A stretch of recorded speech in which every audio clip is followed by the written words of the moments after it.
Have you heard about the pyramids? I did. Yeah? Yeah, it was a theory about they found cavities underneath those pyramids. Yeah, Cone structures. Yeah, cone structures. Yeah. Like hundreds of meters deep. Right. It's pretty crazy. No? What do you think about it? I don't know. Like, I like it to be true. Isn't it compelling, right? So when you're into podcasts and you listen to these throwaway Joe Rogan episodes with with Graham Hancock and those guys who have been studying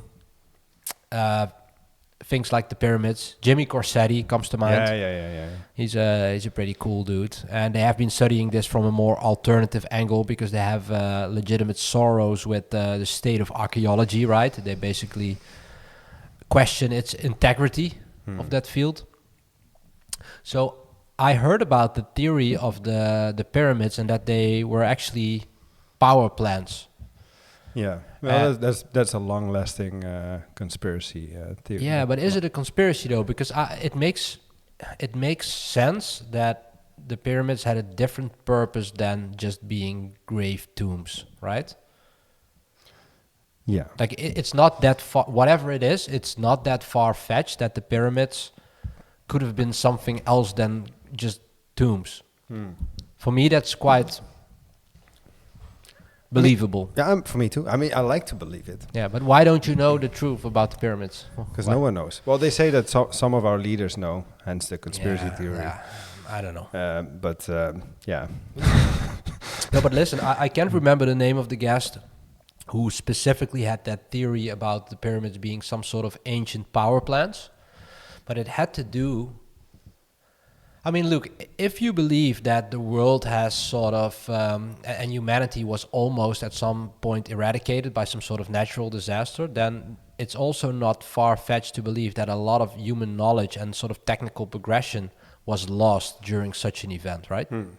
Yeah, and also, I mean, what is our understanding of advanced technology? You know, like we're on a certain lifeline where we created technology that we know, but I mean, there could be completely different forms of technology that we cannot even comprehend, right? Yeah, it's fascinating, right? Because of course we found fossil fuels at some point in human existence, and that was sort of the basis for all the technological progression, that and electricity.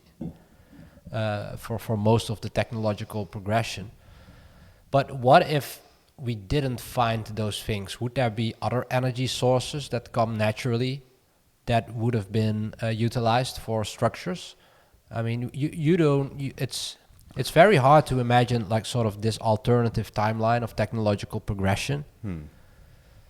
So, but if you accept that premise of that there could be an alternative timeline of technological progression, innovation, then when you think about it, a structure like the pyramids as a power plant wouldn't be that far-fetched. Well, there's a lot of like weird stuff around the pyramids, right? Yeah. I mean, they also found like similar kind of structures on the Antarctica.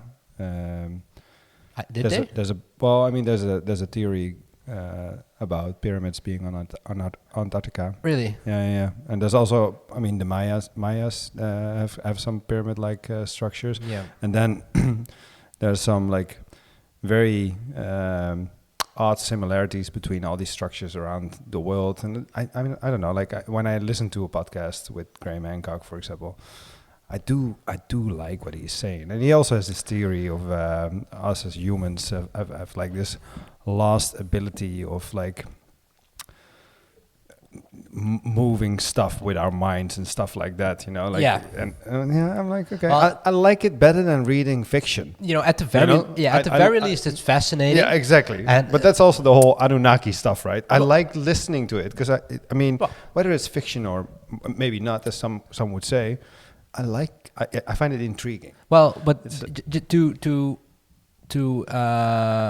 tie into your point about the mind reading, that is we can bring that a little bit closer to home, right? Because there are declassified programs from both the Russians and the CIA. Exactly. Yeah, I know. It's remote viewing. Remote viewing, yeah. Yeah.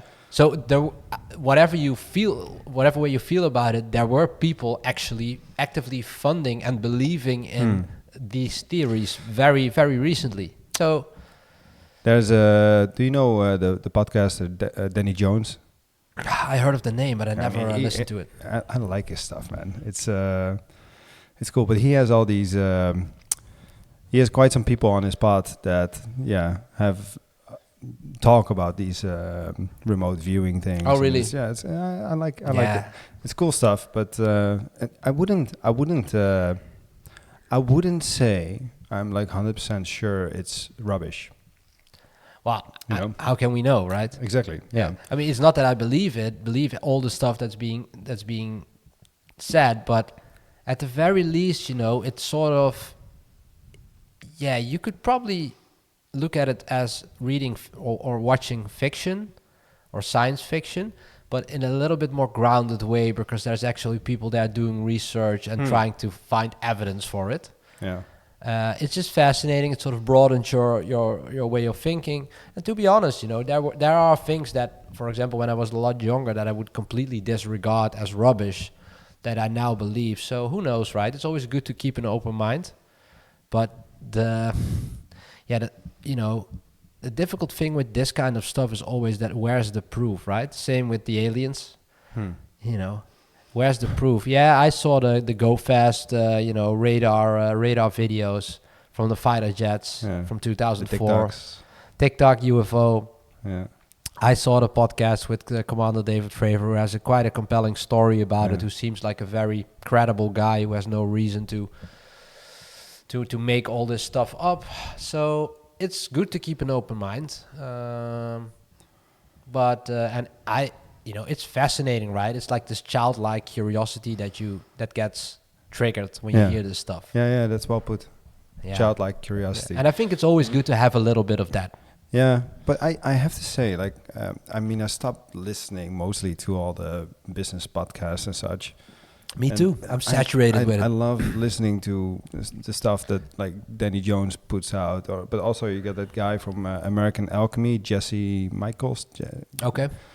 And he interviews all these people that have been abducted by aliens, and people that worked on like very do you know top secret projects for the government. It's do you know the Bob Lazar story? Yeah. I mean that's a quite a recurring topic on his show, but there are some odd things about these stories, at the same time there's also, that Bob Lazar has been so consistent, right? And you wonder, like, okay, what's in it for him to keep on lying about this for such a long time? That's the thing. So this is how I look at it. I saw that Joe Rogan episode with Bob Lazar, that's his most viewed episode. Did you know that? But it's a super, super compelling episode, right? Yeah. So I listened to that like 3 times. It's very, very compelling. However, in my mind, I think chances that Bob Lazar is indeed a pathological liar are greater than the chance that he speaks the truth. But it's not zero. Exactly. Yeah. And And when it's not zero, and when your it's mind not wonders. zero, I mean, how great of a movie would this be? Like, honestly, if the story, the way he tells it, right? So I've been thinking about the ethical aspects of storytelling here. So, okay, so what if this were to be adopted as a movie? The way the Bob Lazar story. Yeah. So the way he tells it has all the ingredients for a movie, right? Like secret. If it's true. Yeah. No, but I'm purely speaking about the story, just on its face, no matter if it's true or not. You know, him going out in the desert after he gets fired, him getting sort of stalked by, shadowed by the CIA and Secret Service, whatever. So all of those ingredients that he mentions, that he includes, excuse me, that's the Coke again, that he includes in the story, have everything to make a mega compelling movie. But then would you tell that story if you have no way of verifying if there's truth to it? You couldn't sell it as like based on true events. But yet. Yeah. So there's probably something off about this. But it would be so cool if it were to be true, right? Yeah, I think we all want it to be true, right? The whole alien thing, like all the advanced civilizations around the pyramids, or maybe civilizations elsewhere in the world, because they found like a lot of evidence via that LiDAR technology that there's like some advanced civilizations in the Amazon region. Right. It's complex structures. I want it all to be true, man. It's because it's just what people do and want. We're curious naturally, so we want to explore and uncover and reveal and see, and very inclined to find narratives in everything that we see. So yeah, man, it would be cool, and it's nice pastime. It's nice entertainment, I would say. I agree. Well, if you look at it that way, don't get sucked into it too much. No. Yeah, I like it. Anyhow, where were we starting? So Scotti. Let's talk about. Okay. Yeah. Okay. Yeah. What do you want to talk? I don't know. I think she's. The embodiment of Italian summer. Yeah. Yeah, she's very beautiful in a classical sense, right? I'm not even talking about like from a she's hot or something. That's not what I do anymore. You're also getting older, right? Getting older, and so that's not even it. But she's like she's the type of version of beauty that you saw like in these classical movies, right? Yeah. That's what it makes me think of. Yeah. What is the name of that movie again? The French movie, Le Piscine. Right. Yeah. Yeah. She could be like in that atmosphere. She would thrive. I agree. She's born in the raw. It's kind of beauty you don't see that much these days anymore. Exactly. Yeah, you're right. Yeah. When you look at all those classical actresses, like the Audrey Hepburns of this world, and it's interesting. You see her pop up on the timeline all the time. Yeah. So no, it's just a joke because we always put it in the list there. Because you always put it in the list there. I think we both did that at some point. Okay. Today it was me. No, we have plenty of stuff to talk about. But there's so much to talk about that I don't even know where to start. I liked your little excursion to the pyramids, though. Yeah. I might want to read up on what those actual structures that they found. Do you know more about it? It was just a story that got released a week ago or so. Yeah. I saw some shorts on X, but and then at the same time I saw all these community notes debunking it again. Yeah. So I don't know. I have no idea. Yeah. Yeah. Okay. Anyhow, what are we talking about, man? Well, let's check in on your hiring spree that we have been covering for some weeks now, because you have been in calls all the time, and you finally got your sort of the team expansion. It's kind of nearing its completion for now, right? We actually completed it today. Oh, nice! Congrats. So for now, we're hiring a couple more people, but so what I see is that we had a couple products that grew quite quickly, and we need more people on it. But at the same time, we also, of course, have our own SaaS products that need more attention, which also are gaining a lot of traction currently. I do need some more people to also work on those. Yeah. But we're getting there. And how many people did you hire now in the past week? 7. And oh shit. And I got 2 more to go then. Okay. But that's less critical. And then combined and sort of divided into some back-enders, front-enders, and product designers? Yeah, also someone that is going to play more of the right hand to the CTO. So I'm happy about that, because Kishan, current CTO, is he's under a lot of pressure. Yeah, carrying a heavy load. Yeah, but it's good. You get someone next to him, because we are also constantly discussing solution architecture that we want to put in a proposal to a client. It's also the commercial team that is leaning a lot on that expertise. Yeah. It's good to have have an extra heavyweight next to the CTO. Yeah. Some back-end developers, some front-end developers, product designer. So I think we're good to go for Q2. And what was the hardest thing about this whole process of hiring those people, selecting, recruiting, selecting, hiring those people in such a short time frame? Was it the time spent, or was it something else? How would you?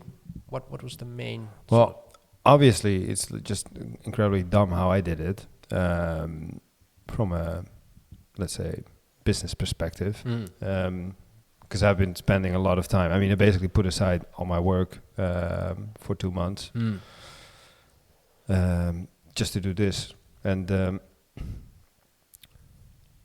I put a lot of time in intro calls because I want to vet people that like basically apply, make sure that the right people are sent to the CTO or the head of backend, head of frontend, for more in-depth conversation. But then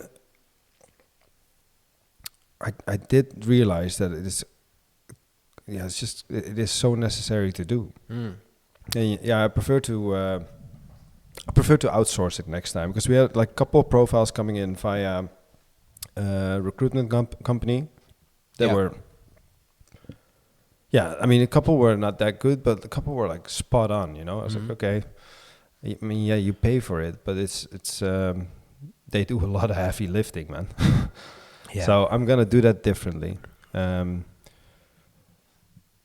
You probably have to go through it, doing all of it yourself, for enough times to finally reach the conclusion that, okay, I might pay a hefty fee to those recruiters, but it allows me to focus, to keep focusing on my own work and needle moving stuff. Yeah.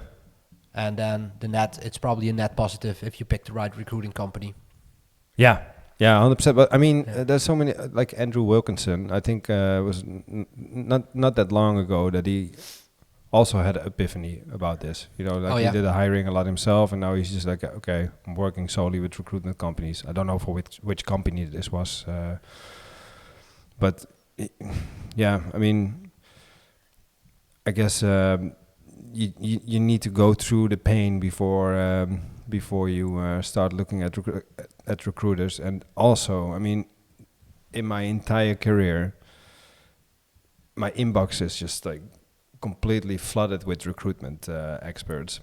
Constantly trying to place some of their profiles at DL5, but there's so many cowboys there. A lot of people that have no clue what they are talking about. And I think, these guys did a good job. And it's the first time that I'm working with an external recruitment company, because I've hired some profiles in the past as well via recruiters. And I'm just like, what are you guys doing? Like you got this profile, you have no clue what the guy is doing. You just check boxes, like what kind of frameworks does can the guy, as the guy some experience with, and what languages does he write, but that's it. And I have to say, like, this company, they worked, very thoroughly, came with, they understood what we needed. And I think within 2 weeks, they found me profiles that actually ended up in a job. So without you having to do... without me needing to do, like, tons of intro calls. Because basically the intro calls with them, the intro calls that come in via our own recruitment, I got, like, a success rate of maybe like 10 to 20%.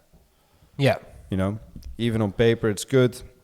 You do a vibe check, it's not a match, or what they say on paper, it's not reality. So I didn't have that high of a success rate, even though I already vetted the profiles. And with profiles that came from then, I maybe had like a success rate of like 50%. So 1 in 2 people I talked to, I could actually send through to one of our head of development, to one of our heads of development to have an in-depth conversation with. So dude, this is what I'm gonna do different next time. But good learning. You still need to be in the. I still want to do those intro calls. I still want to do a vibe check. Yeah, but there's interest calls, and then you can cluster them. But it's also what you do before that. Going through all the profiles, figuring out, do I want to do an intro call? It's tedious. But that's something that I've been thinking of, because we use this software called Home Run. Yeah. I've been using it for Noco a little bit. So shitty, man. But why don't you like it? Because this is just like old school SaaS. I used it, I think, something like 5-6 years ago, maybe even longer ago. Yeah. It's still the exact same thing. Okay. I'm exporting CVs from Home Run, and then I need to use my own LLM to process those. And according to my job description, right, it actually gives me advice on, okay, these profiles are most likely a match. Yeah. These aren't. So why isn't that built in? Why isn't there AI It's not, man. No. It's just a Kanban board. Yeah. With like I stages of recruitment. worked with it, and the cool features are, of course, that you can directly chat, in the app, so that it's email. You mean chatting with your applicant? Yeah. No, that's just email. Oh. It's just the email functionality. God. I didn't even get that far. And the emails don't even end up in your own inbox. You need to email from Home Run. So let's say if you send an email out from Home Run, sounds very tiring already. They reply. The email comes in Home Run, not in your own email box. Maybe that could be my settings. But what you're saying is this was built 10 years ago, and it's still on that level. Yeah. I don't understand why is the market using this so much. I don't know. Are they? Yeah. Well, brand. First mover advantage, maybe. I don't know. Yeah. Well, I mean, it's crappy. It goes a long way. It's very crappy. Yeah. So if anyone wants an opportunity, I would build a very nifty applicant tracking system that leverages AI to speed up processes. Because I could have done things so much faster if I just had like built-in AI in that thing. Yeah, GPT baked in. Yeah. And, everything. Yeah. No, I get that. And they're still they're still adding text fields for pronouns and stuff. Dude, who cares, man? Like, give me some nifty functionalities. You lost me. Yeah. Yeah. So, but next step. How are you going to handle onboarding all those new people? Because isn't that also a big challenge if you haven't standardized it? Yeah, it is. But our onboarding documentation is still from a few years ago, so I updated all of that. Okay. Created some SOPs for our back office manager to execute upon. So it's now just when someone is signed, we activate some processes in the background for the back office manager to create all the accounts. They send the documentation for onboarding to the new employee, and first day some meetings with their manager. I think it's all good to go. Yeah. Which tools are you using for onboarding? You use Notion or something? Or? Yeah, just Notion. Yeah, that works. Yeah, but I mean, there's still so many companies that don't do this. Do what? Right? Yeah, like have proper onboarding documentation, have proper SOPs for, everything that you need to do to, create all the accounts for a new employee and such. We used to be a bit messy regarding that. I think a lot of companies. Things are very, I would say, extensive now. Like everything is thought through. But I mean, there's so many companies that are not doing this properly still. And it would drive me nuts right now if we didn't have it. Because every new hire is just a headache then. Oh yeah, that can also be very time intensive. But I'm happy we're here. We made it. What is it that you want to? So aside from all the practical tasks that need to be executed on, like all the accounts and stuff, when a new hire, a new team member joins eLife5, what are the things that you want to bring across, maybe culture-wise? What are the most important things that you want them to understand right away? That's more up to the head of front end, head of back end to decide, I guess, because it's more operational what we're speaking about, I guess. But I do my best to help them understand everything we're doing here. So we got the more MVP-like trajectories, often shorter engagements until there's some validation and you can actually build it out. Then we have long-term engagements with clients that, often last like, we're talking about like contracts of like 6 to 12 months that often get extended. So like entire collaborations can take like 2, 3, 4, 5 years. And on those products, we have a lot of ownership. Often we also provide clients with fractional CTO services. So there's actually a lot of shots called regarding the product and the tech within Eli 5. Yep. Because our partners trust us with that, and I want them to understand that, and I want them to understand the open projects that we have ongoing. We have like opportunities that we see in the market. We want to create some proof of concepts to see if something is feasible, and we want to try to sell it to the people that we targeted on. Because we have currently, for example, we have this due diligence AI agent that we are working on, and we talked with some private equity firms, and they all liked it, but then it's still like an idea, right? So now we're creating product designs. It's nice to create like a little working MVP, and then see if we can actually approach more private equity firms with this product.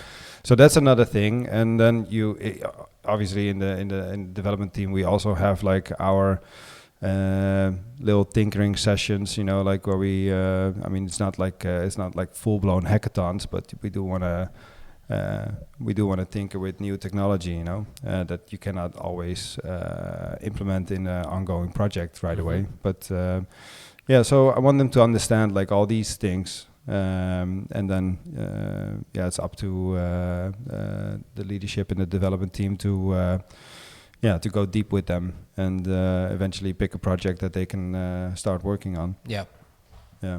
Cool. All right. But yeah, sounds good, man. What about Noco? Because that's more on the other side of the business, on the commercial side of the business, where things are going a bit crazy right now.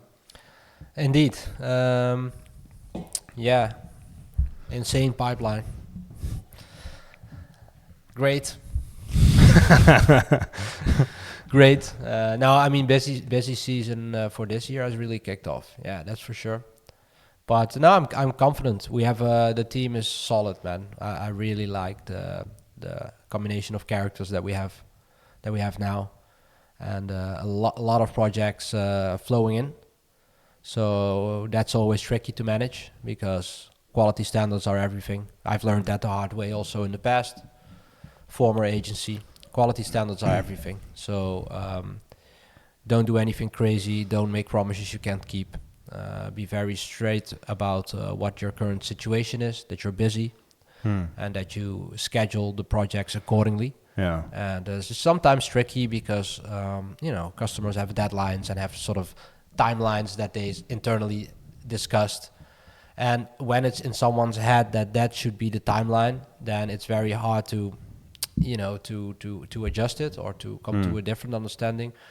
The reality is, though, that I've seen a lot of very strict timelines being put down, and they were based on not really nothing, and they were more flexible at the end of the day. Yeah. Because customers along the project got new insights or something, and then got the delay came from their end. So you have to just play with that a little bit. But when you just have a conversation and have some mutual understanding, that will be fine. So I'm not too worried about that. But it could be the case that we have to expand the team, expand the capacity a little bit. Yeah.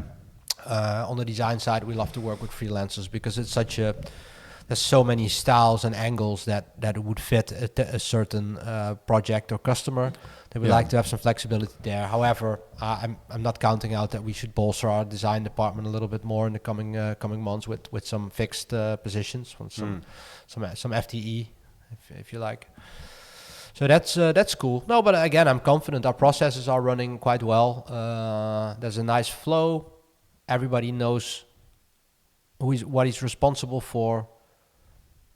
Yeah, we have a good number of subscriptions now running, which we love because it's such a collaborative way of working. We're just in a Slack channel together with the customer, and you really start gelling, and You know what? I was the other day. I was talking to a prospect, and we are going back and forth about them going on a subscription. They have an existing Webflow website, and they want to make iterations, phased out.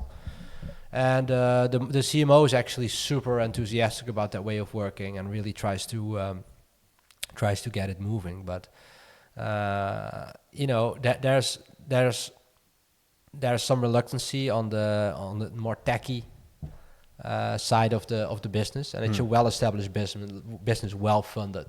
They are well-funded. They have room to play, so to speak. They have room to do stuff. But this was for me a great reminder that perception is reality, right?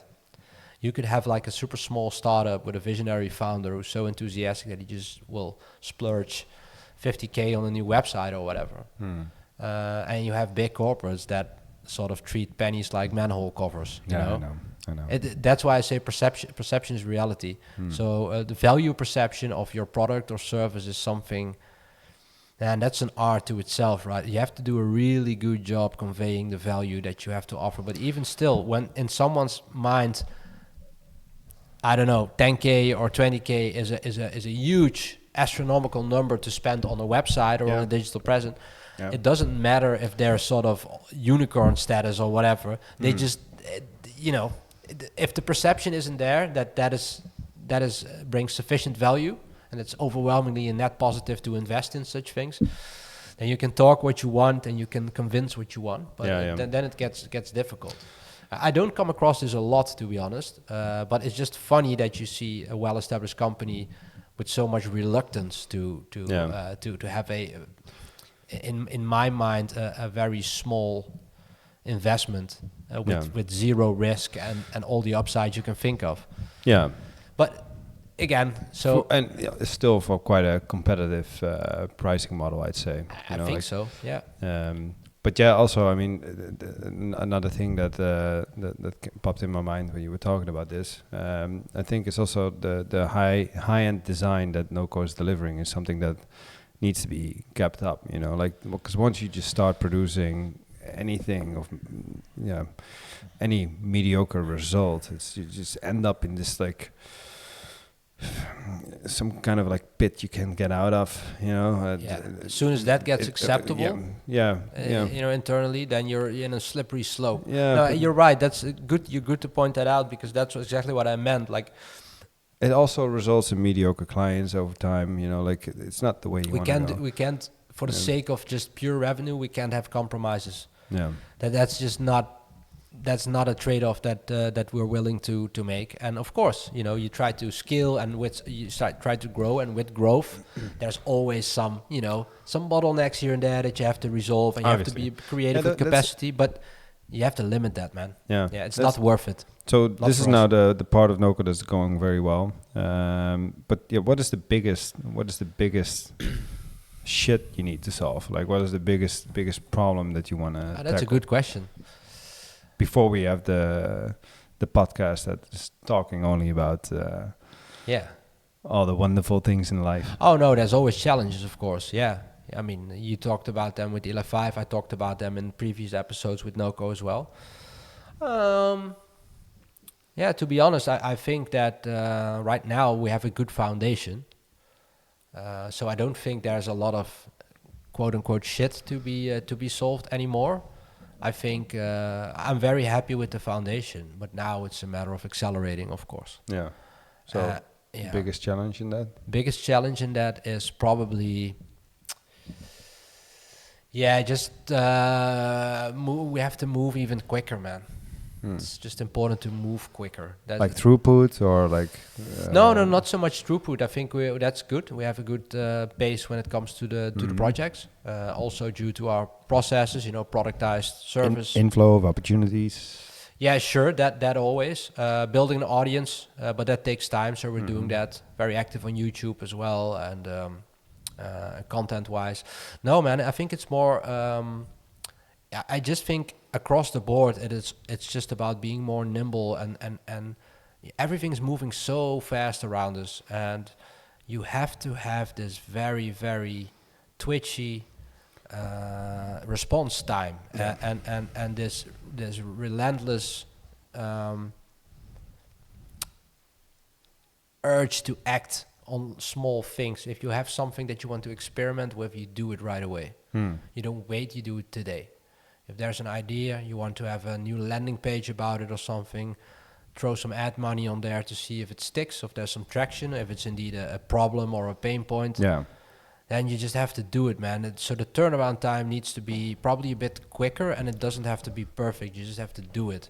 So, okay, so now that I'm talking, I think to answer your question, the biggest challenge is the throughput of experimentation, the sheer volume of doing things, trying things, compared to, now maybe a bit of a lower volume of trying, experimenting, and taking some risks and some throwing out some hooks. But then experimenting, like in the core workflows of Noco, or are you talking about more experimenting on the market side of things? More on the marketing side, and so the Noco brand marketing side, and also on the personal brand and audience building side. Yeah. You know, that is really something that we do it, and I think we probably do it more than a lot of others, but we have our own standards, right? So, for example, name Yar, who's one of our Webflow developers, like he already had his own YouTube channel when... I love that. He's a banger developer. Yeah. Having his own YouTube channel. He already had it before he joined the Noco team. He was just talking about Webflow stuff, well-produced videos. Nice. But he's the type of guy, he just does it. Yeah. So whenever he sees something, like for stupid example, but when when ChatGPT Pro or something came out, the $200 a month version, like he was one of the first to get it, and he started tinkering with it all weekend. And then after that, he said, okay, I know what I can do with it, isn't worth it. Doing something else. Then he built a Webflow app with Cursor, and then he makes a video about it. So that's a great example of just doing stuff and seeing what works, and if people like it, and if they don't like it, and if they don't engage with it, then you try something else, and that should be an endless process. Yeah.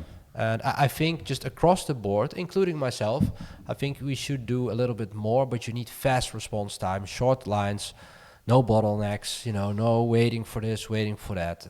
It's more of a mindset than an actual capacity thing, by the way. Doesn't have much to do with capacity, unless, of course, you're in a period where you're, literally overflowing with work, and you're working 24/7 on projects.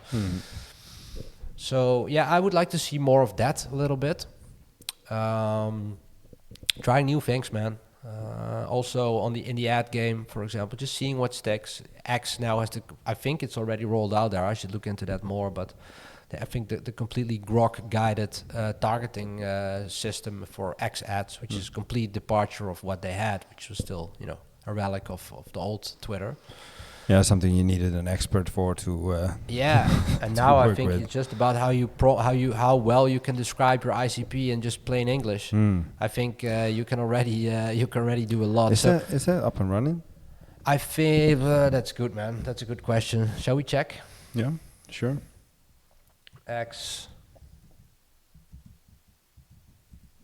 Not even. Yeah, Grok for advertisers. Okay, so at least they announced it. So I'm not sure if. Okay. Yeah, so Grok for advertising. Not sure what the date is. I didn't even notice, but Grok can also create ads now, which is more ad creative. Yeah, but I'm pretty sure I should have looked this up beforehand, but I didn't know we're going to talk about this. But I think that, the whole targeting thing, that's the thing. So I tinkered with X ads back in the end of last year or something. And you still had the very old, the old standard, fields that you could fill in, and terrible. Some demographic variables and stuff like that. Just very, very much like how it has been running for like 15 years or so. But I think now you can just prompt your target audience, and it just runs ads. Wonderful. Yeah. I mean, that's what goes right. The interface was as complex as the back end of the product, like it's... it was... it wasn't even that complex. It was just very old school, I would say. So hard to work with. Yeah. So anyway, no, there's plenty of stuff still to do, and we have to stay on our toes. And and we've been working hard, all of us. So now happy with the progress, but there's always more, man. And yeah, just the twitchy response time on stuff that happens, and just the sheer throughput of doing things. That's really it. You have to have a lot of failures, man. I would rather have like 50 failures, and then the 51st experiment is a massive hit, and you gain lots of traction, and you found this little loophole or niche. Yeah. But you got to fail 49 times, right, to get to the. Yeah. Yeah, and that's how it goes. Yeah. But yeah, I agree. I feel the same. We can go a lot faster in terms of like these little experiments that we can run, and I think. There's so many things on ELA 5 that I would love to improve that I think can do way better. But yeah, it's just figuring out what works, especially when you talk about like marketing, commercial systems. Like what works best. And I've been doing a little analysis on ELA 5, but like all of our clients come in via different ways. You know, like one comes in via Noco, the other one comes in. Via some mutual contact. The other one comes in via an ad. The other one comes in via a blog post. I'm like, okay, this is not making things easier, right? No, but maybe you can. How do you want them to come in, right? Yeah. Well, I mean, I absolutely don't care how they come in.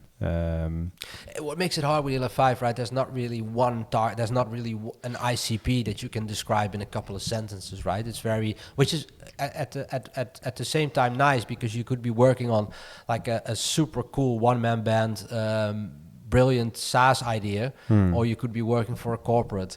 Yeah, which you both do.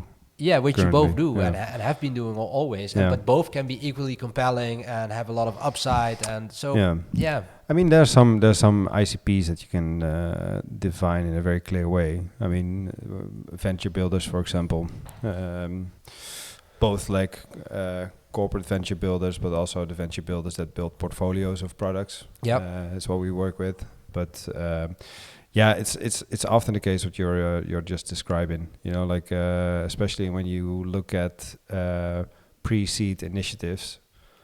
Like I don't know how to find those. It's always like someone with a lot of like expertise in a certain domain, whether it's like compliance or recruitment or accounting or legal or what. It's always those. And then, you put that on the nexus with a team like ELA 5, and you get this like, you get this like, I want to say magic, but that's a bit cringe. I get what you mean. And then you get like a beautiful collaboration. Both of like the nitty gritty knowledge within like an old school domain, and it's often like. We worked with people within the compliance departments of ING, and it's just so interesting because these people think in a way different way, of course, and they got so much knowledge. But then, if you explain them what you're doing with ELA 5, it's almost like they can't comprehend, and as much as I cannot comprehend what they're saying. No. But it takes a little bit of time, but then you get this like beautiful like niche focused product, that solves an actual problem instead of like solving all these problems on the surface of things, right. Like take for example like I don't know, AI photo generators is something that everyone is focusing on. But then when you go to like a more, I don't know, like a niche problem within a certain industry, that's where you can find these little nuggets that not many people know about. So how do you find those? It's hard, but one thing you could say is look for high stakes stuff that is very boring and is still done in with lots of manual work, Excel, etc. So, but then still, like, how do you target that with ads? Like, what kind of profile you're looking for? That's very hard. So scattered all over the place. Probably the best course of action is just to build an audience, really, man, and then they will come. Yeah. Then they will come with their idea, what they want what they need at that time. Yeah, I mean that's how it goes now as well. But you wanna grow that a little bit. Yeah. Yeah, but yeah, I mean, at the same time, maybe I should also say, like, do I care so much? You know, because I don't have the plan to scale up an agency to like No, 60, 70 people. you talked about that last time. You want to Yeah. do that with other ventures maybe, but not with Eli 5. Should just be a boutique software studio, right? Yeah, I mean, if we got like 20 to 25 people or so, we can do a bunch of cool projects, and we can still pick the projects that we work on. Yeah. And all of the work that we are doing is some kind of like vertical SaaS productivity tooling. You know, then AI, then I'm happy. You know, like because then you take in the projects that are actually also bringing you very specific knowledge. You know, by solving their problems, you run into new problems that could actually lead to entirely new ventures. I don't want to be this agency that's completely detached from all their projects. That you need like this middle management layer and like all that bullshit. I don't like that, and I also think, I mean, we're all like in software, in tech, and then we have a business that is like 100% labor leveraged. It's just like, no, that's a bit of a contradiction. No, I get that. Yeah. So, yeah, we just need to put more time and focus on our own ventures, and I mean, there's quite some stuff happening in there, but yeah, it's just like we need to, it needs to get more attention. 100%, because that's the way out, right? I mean, one way out is Noco with productized services. That's way easier to scale. The other way out is our own products that grow. Yeah. No, so do we need to focus on it as Eli 5? You know, do we need to crack the code, or is it fine like this? I don't know. Got it. Cool. Oh, by the way, something. No. Yeah, no. I mean, it's just, thinking it through as you were speaking. No, I was thinking. I talked about this with Jelle extensively last week in our 20 minutes podcast for Noco. But the cool news, of course, is that one of our grassroots customers, Edge Impulse, they have joined forces with Qualcomm, which is quite significant, of course. Super cool. Yeah, acquired by Qualcomm. Joining forces, remain on their own path, but teaming up with them, and a world of new possibilities opens. And it's one of our long-standing customers. Have been to this day we're working with them. On their website, have been scaling it, and really cool, man. Congrats to them. So fun, because I mean, I know Jan, the CTO, for a while. I knew him a bit before he started at Impulse, and he and the CEO. What's the name again of the CEO?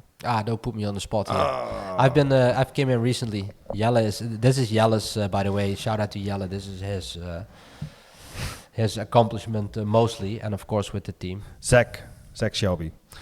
Sorry, Zach. But yeah, they actually came to my birthday party like 5 years ago or something, and super fun guy as well. But I remember the start of their business, and they were actually in the backyard at our previous office talking to Jelle about. Jelle, this is exactly the story Jelle told me last week. Yeah, with the barbecue. Yeah, right? We had a little barbecue going on there, and and Jan was like, "Hey, do you guys know anyone that makes a website?" And it was Jelle was standing next to. So Jelle took over. That's how it went. But so cool to see, man, because they started out something completely from scratch, moonshot project, and you just see them. I mean, they were doing very well, but then still, like, you're doing Series A, you're getting some tractions, getting some traction. It can still all go completely wrong, right? But they pulled it off. It's so cool. Like they truly pulled it off. Yeah, they earned it, man. Oh, like, good guys. I'm happy for them. Heard nothing but good things about them, and the same goes for the current, collaboration with the CMO. And no, it's super pleasant, and getting a lot done on a monthly basis. So, very cool to see. But no, of course, I zoomed in with Jelle on it because for us, and also for me coming in later, this is of course sort of the trajectory that we would like to see our customers on, and we are helping them with their digital presence. From seed stage to unicorn, that's the phrase we use a lot, but that is the trajectory. Wherever you end doesn't really matter, but you want to be on an upward trajectory. You want to take big steps together, and then we need to make sure that they can be responsive enough, website-wise, digital presence-wise, to keep up with that growth. Yeah. Because your audience also demands different things from you as you grow, and in terms of information, education, accessibility, whatever. Yeah. Yeah, but it's also so great to see how you guys nice, at man. Noco are. I mean, you deal with people you deal with completely bootstrapped companies. You deal with people in seed stage. You're dealing with unicorns. It's cool to see how you guys have like your little like operating mode for like each stage of this journey. Because I mean, you also know like when things go to a certain size, and there's a certain amount of money involved in that business, people start talking about like certain security implementations and such. You know, like sure. other things start to matter. Yeah. Oh, sure. Yeah, no, definitely. In compliance, of course, plays. Yeah. You know, you're out of your cowboy phase, so to speak. Yeah. And you now have a bit. That can also be. A threshold or even a pitfall. But you know, we've added certain IT departments who get a little bit too powerful, a little bit too much of the save the world complex. Even though it's important, of course, that they are there and that they sort of monitor compliance and stuff like that. Yeah, that's a tricky one. But you're right. Startups or companies in different phases need different things. And 100%. Yeah, but I think that's not something that every like competitor of Noco has like the needed experience with. And I also see it with Eli 5. You know, like you can. A lot of companies can build MVPs and such, and I mean, it's almost becoming a commodity. You can build MVPs with AI. Now you can vibe code them. You can vibe code them. 100. I mean, I see it. 100%. You can do that. But when you want to take things to a more like enterprise grade level of things, you need to like integrating with complex infrastructure, making the bleeding edge of tech work while also delivering like robust, scalable systems that need to go through like ridiculous penetration tests and such. I mean, that's not easy. And I think it's just like being able to serve a customer throughout that entire life cycle. I think that's such it's completely undervalued. Oh yeah, I think so. And you know what? The thing is that also for customers, they realize what is required and needed when the moment is there. You know, so for example, you scale and you sort of different things come into play, and then they start asking us questions. Like we had it the other day, you know, when the question was lodged by a customer. Like, okay, so we now have a lot of people in our Webflow environment, right? So that has compliance implications, because how are we going to do that, and are there features for this and that, and then the perfect solution for them is to go to upgrade to Webflow Enterprise. Go to Framer. No, that's probably not a good idea for them.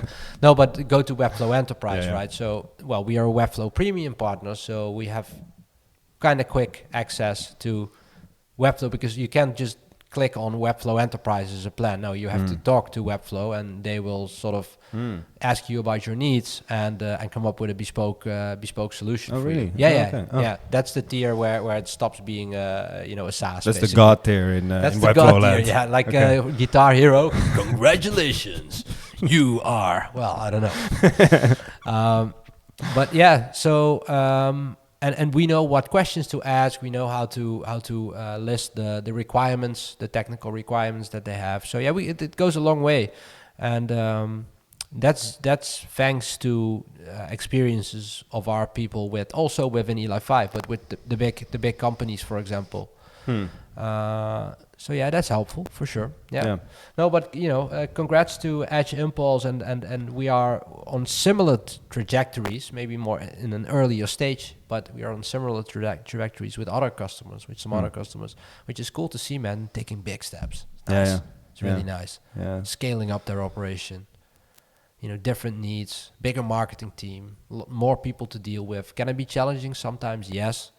but it's also nice to see. If it's done right, it's such a beautiful thing to witness. Yeah, sure. And it's also up to us, because we've dealt with so many marketing teams and growing marketing teams, that it's also up to us to warn them for the pitfalls of that, and how we can construct those processes and workflows in the most efficient way, the most safe way. So that's nice, man. We're enjoying ourselves there.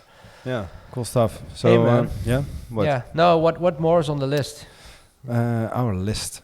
Yeah. Maybe we can make it more like a free flow concept. Well, we have been doing that up until now. That's why we're behind on the list. We're gonna pick and choose, man. Do you have something on your mind, by the way? Like about I hear work you complaining about work mentality and Decel mindset. I mean, that's also like something that you just do all the time, of course. Complain or be actually Decel? You pinpoint Decel behavior. Yeah, I'm afraid of it. Also, you don't complain that much. You are angry quite often, though. That's not true. Oh. You always say that. He's only saying that to grind my gears. Yeah. Well, thank God you're never angry. I'm never angry. No.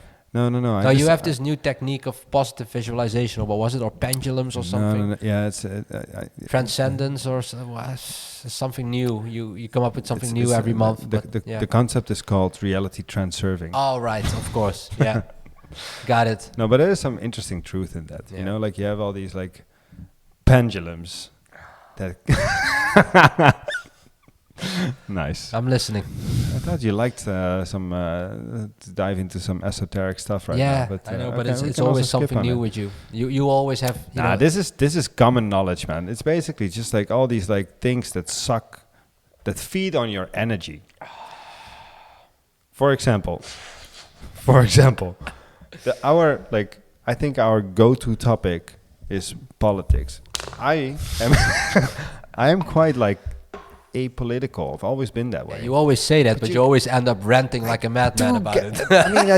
I get sucked into it, and then I don't agree with so many things. Whether it's like all the regulatory bullshit, just when I thought I was out, all the problems around like all the mass migration. I don't agree with all these things, but it just feeds on your energy. Oh, you're right. What the fuck is going to change with you putting your mind to that? It's hard finding the balance between being informed. Nothing is going to change. So yeah, I think it's not. You don't have to be an idiot and don't think about it at all. You can just observe. You can like process it. Maybe distill it to something that could be actionable for yourself. Like if shit really hits the fan in Europe, what are you gonna do? Move to the US, whatever. Like probably. You can make your plan. But why keep on going over and over on regarding the same thing? It's just completely useless. But what's your point? Trying to piss me off here. No. I'm just curious where all of this is going. I mean, I agree with you in spirit, but what is the point that you're working towards? That's the point. What is the point? The point is that it's just completely futile to like getting riled up about these things. That's a very fatalist mindset. And I think there's this. X. I open it. I deleted the app from my phone. Oh, really? I only use it on desktop now. I like browsing X. I truly enjoy now that we have a standalone Grok app, you can actually do that. Yeah. You don't need the X app anymore. I got the Grok app. I still have that. But I love X. I truly enjoy my time being spent on there. Sure. But simultaneously, I also see myself getting sucked into certain discussions. And I'm like, I read this one thing regarding how Europe is completely destroying itself. I know why. I know it's happening. I don't agree with all these things either. But like, what's the point for me to like going over that again the next day? Sure. I'm just trying to avoid some things actively. Why are we talking about this actually? I don't know. You started it. You were talking about Decel mindset or something. We were going to talk about your frustration around Decel mentality. And and somehow you turned the conversation around. And now we're talking about esoteric books. I turned the conversation around. Okay. Yeah, we use the word decel a lot, probably also as a reminder to self, maybe, as at least that's how I see it, because we all have the decel mind virus a little bit. There are ways. We're too comfy, man. Maybe. Let's deconstruct the decel self. So, what is your most decel trait? If you have to be brutally honest. My most decel trait. Yeah. You know. I know that you know. Well, I think we just went over it. You know, like I've been in this business for well over a decade, and It made you an animal. but I mean, That's a big ego. I do think I've got very good work ethic, but Yeah. I also am quite a risk taker, but somehow we never really pushed on moving towards more product-based revenue instead of like the labor leveraged revenue. Yeah. Why is that, do you think? Yeah, I don't Because know. you have all the pedigree in house to build banger products. It's just hard, and it's also being stubborn. You know, we always said we do this without VC money until a certain point, which I still truly like, but it makes things a little bit harder. It also makes a lot of things easier. Don't forget that.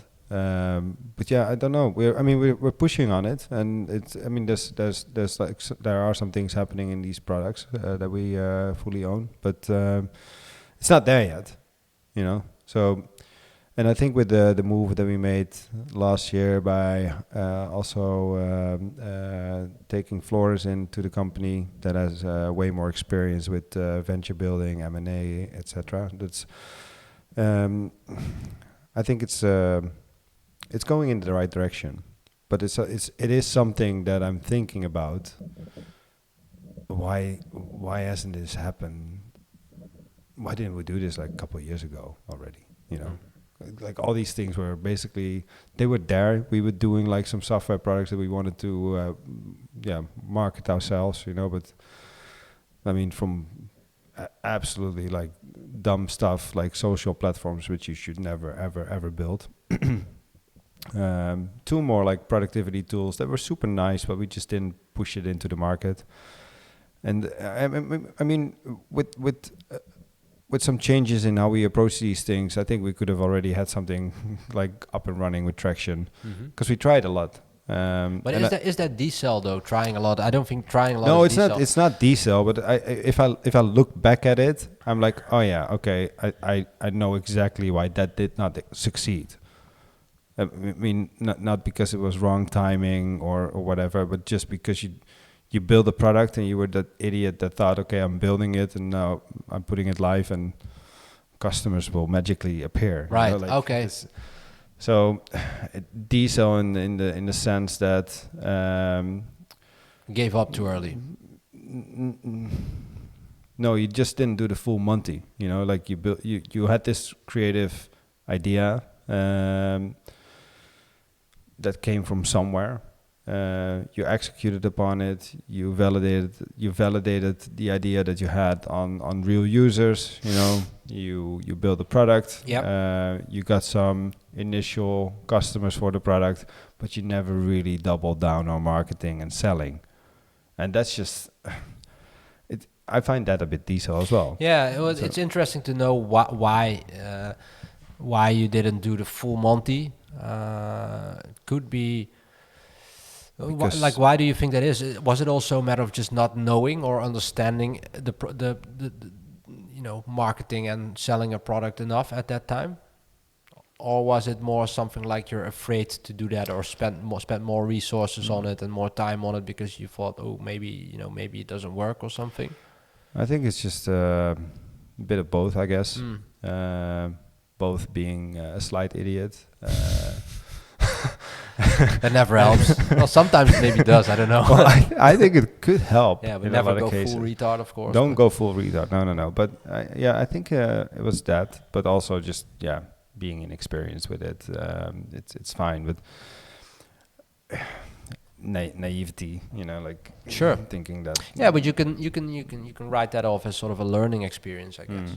But what is it? Let's make it a little bit personal to close off this episode. Oh, we're gonna close off with my personal shit. No, well, I will give you the opportunity to. Dude, we're out of out of time.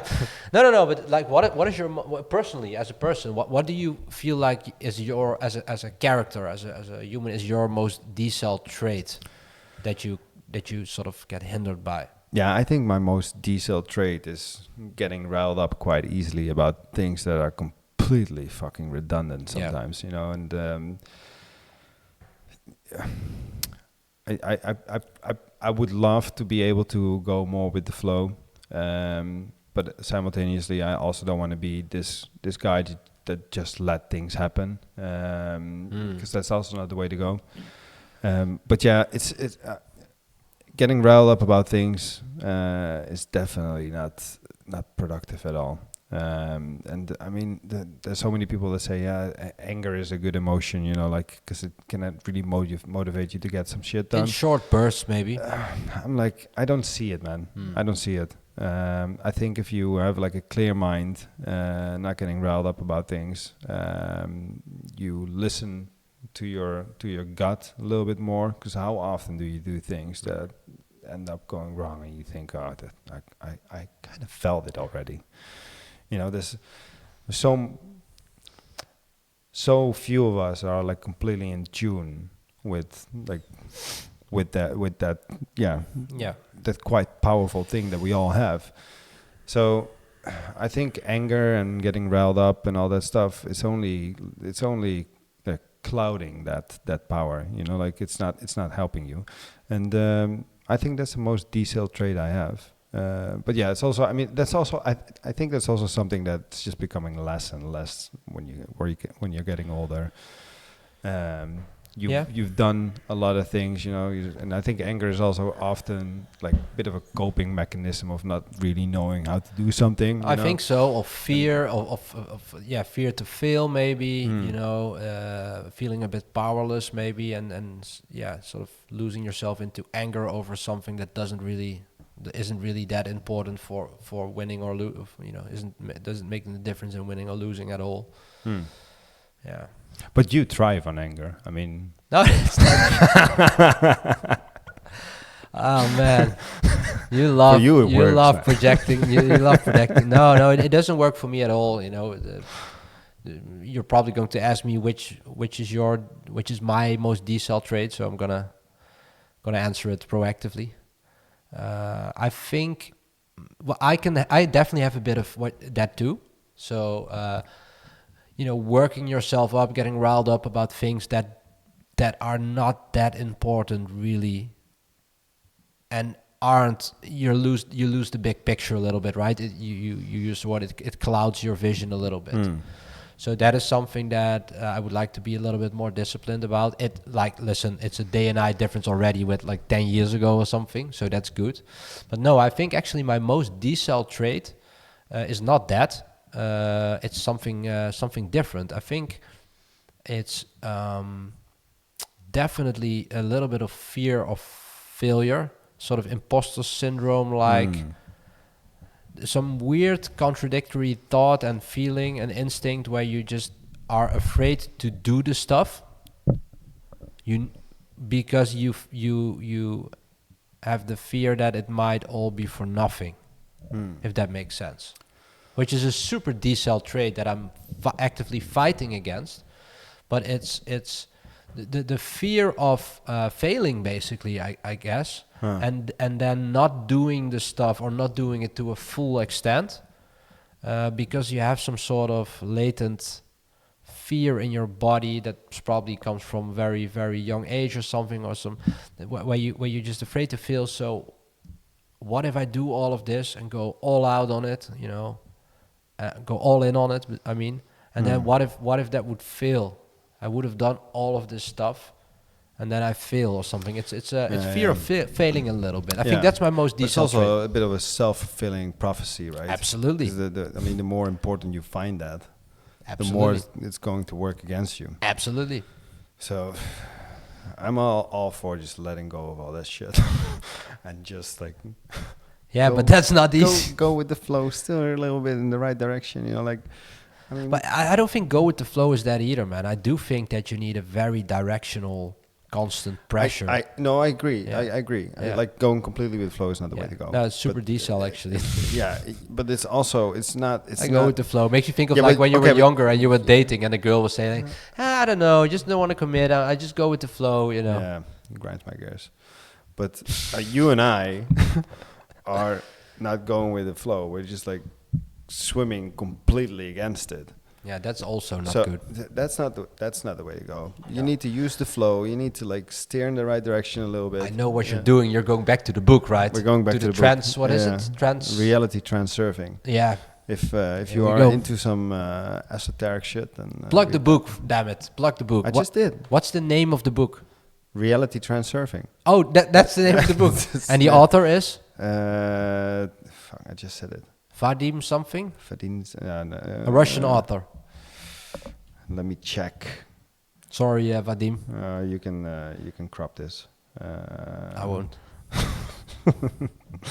Reality Transurfing by Vadim Zeland. It's a Russian author. Okay, cool. No, I will look into it, man. It looks interesting. It's just the way that you talk about it is so cheesy. I like to cheese things up. Yeah, man. yeah, me But, too. Me too. There's Hey, last but not least, did you see any burning Teslas in Amsterdam already? no. Are there?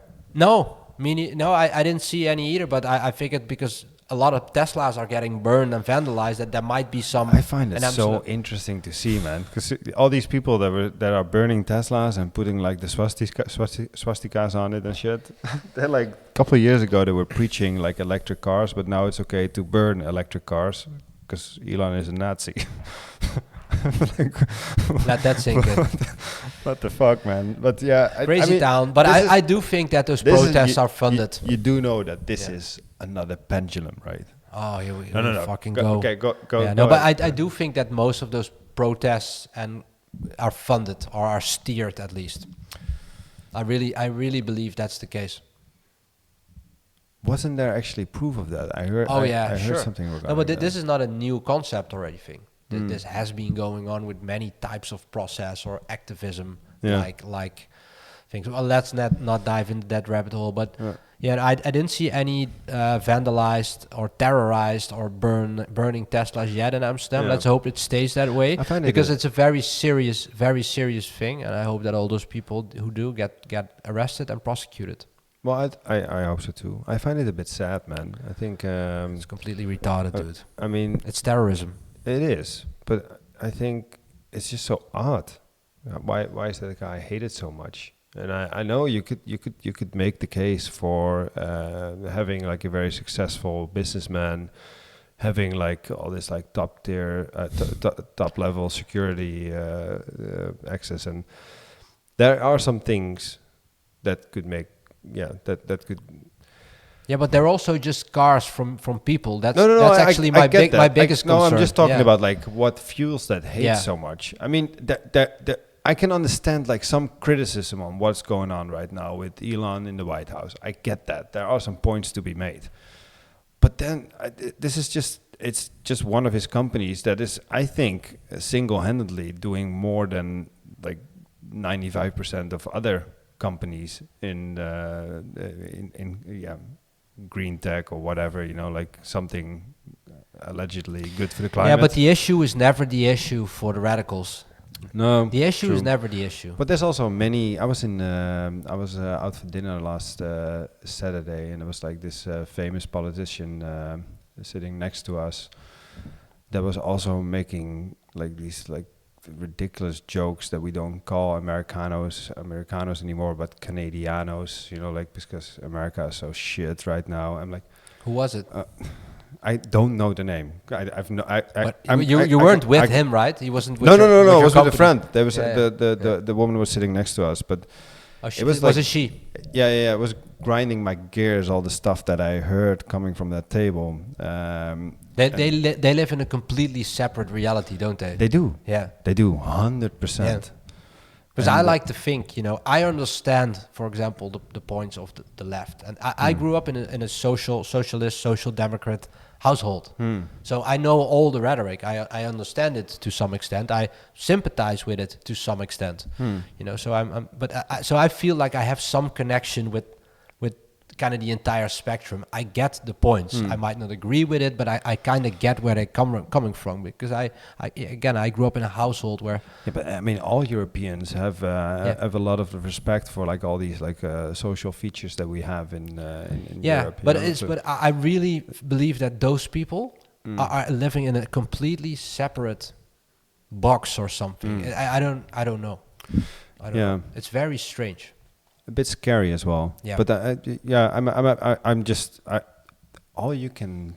I mean, I'm just like flabbergasted with things that are going on in the world right now. You know, like it's like what I was. Weren't you just talking about not being bothered by that anymore? And no, I am less. I have to say I'm less bothered by it, but I can still be flabbergasted. I'm just like I'm just checking in on like, you. What the fuck is going on? Just checking in if you're still on the right pendulum. Yeah. No. It's like there is no good pendulum. There is no good pendulum. But it is weird shit, man. It's just so weird that all these people are like putting like Nazi on, like putting the word Nazi on these cars and putting swastikas on cars, and I'm like, it's very extreme. I thought that only Nazis did that. Right? I don't know, man. But the thing is, I don't even want to sort of argue on the basis of those actual things or symbols or that people don't even understand. You know, so it's strange. But again, let's end on a high note here. Yeah. Because, let's not get dragged into that rabbit hole today. Maybe tomorrow or in the next episode. Sure. Well, I did talking about Tesla. I was thinking about like all the Chinese car brands. Oh right. Because did you see that they have like this new? I think it was BYD. That had like this breakthrough in battery technology, and I also saw this video of like the what do you call that? Yeah, I did see that one. Yeah. What do you call that system? Hydraulics? Suspension. Suspension. Yeah. Thank you. So the suspension. Active suspension. Yeah. Maybe. Then you had like this a couple of Chinese cars, and then you had like the Audi, the BMW. Yeah. Typical Chinese. And I was like, holy shit! This is like Rolls-Royce level of like suspension system. You know, like they are really outperforming the market. It's probably active suspension. Yeah, no, some great models coming out of there, and they seem to be very comfortable and loaded like with features. Next level luxury. The thing is, though, I would probably. Still Chinese. Still Chinese. It's not. I mean, but there's all these. They're nice cars, though. I mean, let's not.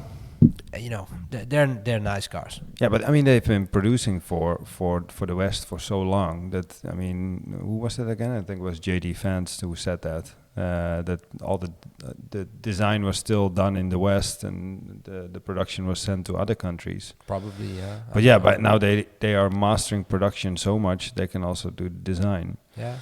And all of a sudden they're outperforming us. Yeah. And but I do think it's. I think Europe just need to get like a little bit of a reality check, you know. Here we go. No, we're not going into a rabbit hole, but I think with what you're currently seeing with these Chinese car brands, they're I mean, from what I see on the surface, it are better cars. Yeah, you know, they're very on a lot of cool products, man. Yeah, and then they really are. And then my dad just bought a new car, and I'm like, the tech in the BMW, the tech in that car is exactly the same as it was like 4 years ago. Yeah, pretty much. Yeah. It's still kind of the same car. Like, yeah. And then these guys over there are just banging. So yeah, we'll see. I mean, looks good. Yeah. I mean, looks good. Doesn't beat a Land Cruiser though. Doesn't beat a Toyota Land Cruiser. Listen, man, I'm so bummed out that I you know what the thing is? So here we go. So my dream is to buy a 2008 V8, 370 horses. Petrol. Well, that's so here's the thing. Mm-hmm. So I'll break it down for you. We live in Amsterdam. So we have these zones where you can't drive your car when it has an emission class that is lower than 5 at the moment. So if it's a diesel, it needs to be emission 5. Yeah. And those cars didn't come from 2015 onwards. So if you have a diesel emission class then you're 4, fucked. yeah, you just can't go. Well, you can still drive it, but you can't go into those protected zones anymore. You right away you get a bill. Yeah. So then you could say, well, all right, well, why don't you do a petrol car, petrol version of that? But they are very limited in the Netherlands, and I think also in Germany. You almost can't find them, because back then it was much more cost efficient for you to drive a diesel. Yeah. So I have to. Actually, you remind me that I'm gonna. But then again, if you have those petrol versions, they are probably emission class 5, and you're still good for now. For now. Yeah. Not forever. For now. So, Yeah. but that V8 beast, that Toyota Land Cruiser 2008, that square build. Yeah. What a beast, man. Yeah, that was the last V8, I think. I've got a V8 now for 3 years. And That's it's a just V8 the as only well. thing I want to drive, man. Yeah, man. It's so nice. Yeah. I have to say, like, I also truly enjoyed driving Tesla. But then just long distance was just so shit. And also the quality of the car, like, not that high. I got a V8, like 15 years old. I mean, you've seen it. I find it way more comfortable than the Tesla. But I'm not gonna, I'm going for a big car. I need a big car, by the way, because I have a new home, a renovation coming up, Family coming up, a child on the way. Yeah, man. So I probably go for some form of the Land Cruiser. Maybe I follow in your footsteps and get the young-timer BMW X5. A lot of horses. But then again, the Land Cruiser is so nice and big and safe, man.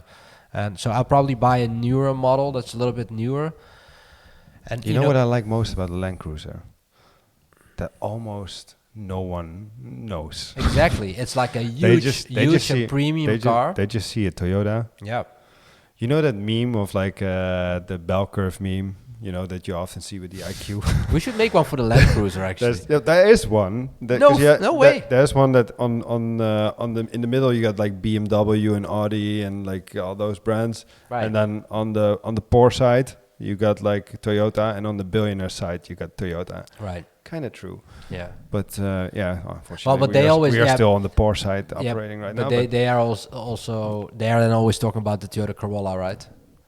Like you buy a Toyota Corolla, and you drive it for the rest of your life. Yeah. Yeah. Yeah. But they're probably not talking about Land Cruiser. That's the billionaire side, probably. Oh man. Yeah. So here's the thing. So I'm also thinking buying a bit of a newer Land Cruiser with less horses, but chip tune it. Yeah, but that's kind of diesel. Yeah, but also, why? You could also say, okay, maybe we should just bang this year and then both buy like a brand it's new always tomorrow. 2025 Toyota Land Cruiser. It's always tomorrow. Why don't I do both? Buy an old Land Cruiser now and then bang either way. Yeah. Okay. Yeah. Now, there's a little bit of a personal side to the story. My dad was a lifelong Toyota fan, driver. So he passed away last year, so I kind of promised myself and him then that my next car would be a Toyota. It somehow feels right. Okay. Yeah. Well, it is right. Yeah. It's like, nice, man. I remember going to the Toyota, Toyota car dealership with him, and it's just, I had like the old rally poster of the Toyota Celica on my bedroom wall that we got from the dealership and stuff like that. So I had some scale models that were also Toyota. So yeah, I probably should do it, and yeah, we'll see. I'll keep you posted, man. Now that you say it, I might look still for that V8. Do it, man. Petrol. No, yeah, but for that petrol. Yeah. Yeah. You need to look for the V8 petrol. Yeah, but did you ever come across one? Yeah, there's a few. Really? In Germany? Germany, but also on Dutch car websites. Yeah, but are those still emission class 5? I think so. I have to check Most petrol cars are. Is it even the same emission class categorization if you have petrol or diesel? Because I'm gonna look this up. Yeah, for another time. For another time. Cool, man. But it's good. I had a good time tonight. It's 10 o'clock. Me too. We still have a lot of stuff on our list, but we'll do that next time. Let's do it. All right. Thank you. Good one.